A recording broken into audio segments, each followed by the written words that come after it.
G'day amigos, Carlos Alberto Diego here from the 40Agos. Let me get something clear off the top. I don't work for the AFL or NRL compliant media.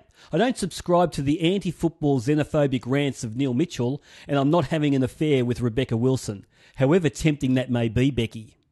But what I'm about to talk about is a scourge of football which I think is real and comes from a bloke who has the best interests of football at heart.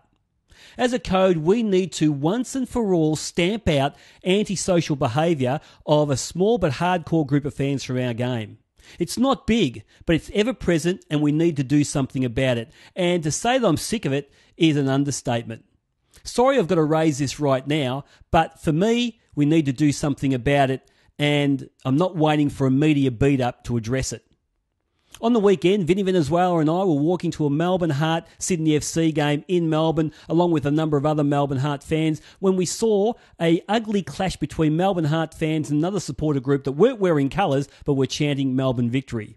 Flares were being thrown from group to group and striking people in each other's group, which was very, very dangerous. But what became really frightening was when the clash spilt out onto a very, very busy Punt Road and Swan Street intersection. Flares were ignited under idling cars, would you believe? And it was amazing how no fan was knocked over with cars coming through at high speed through that intersection. It would have been a tragedy if it happened.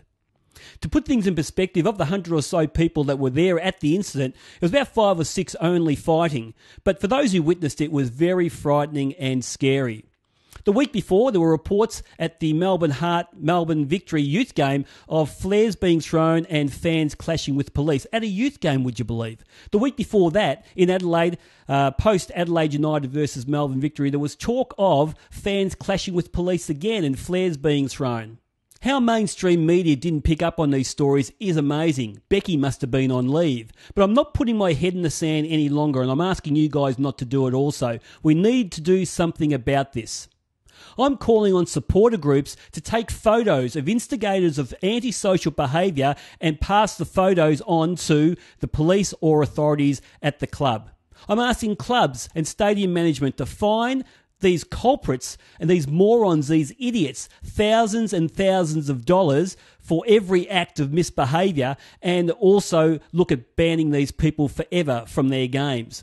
I'm calling on the police to be more vigilant outside grounds. Grab these guys, charge them, let them go through the court process, fine them thousands of dollars if you must. We need to get rid of these people once and for all. I'm sick and tired of our game being used as a stage for antisocial behaviour from these idiots and morons. Let the morons go to the tennis. As you can see, I'm pretty fired up about it, but I'd love to hear your point of view. Join me on Twitter, twitter.com/40agos, or email me at 40agos@bigpond.com.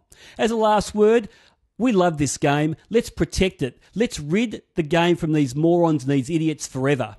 Until next time, olé.